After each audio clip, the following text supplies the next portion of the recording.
beautiful people! Lal's Kitchenette here. Wala si Daddy Chef kaya tayo ang toka magluto ng pasta for the lovely daughter. First, we have fresh tomatoes para sa base ng ating pasta sauce. Kaya ang ating fresh pasta ay nandoon na.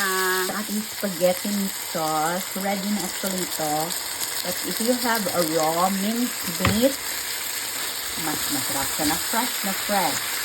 Pero kasi para mabilis na lang, so naluto na yung minced meat. At mas gusto ko yung meron talagang fresh na tomatoes. And the salt, ito lang ang mga paborito kong mga spices na nilalagay. Garlic powder, onion, and ginger powder. Yes. Ready na mag-plating na tayo. So, pasta, sauce. Damihan natin. Let's be generous with the sauce. Shredded cheese. O, diba? So, okay.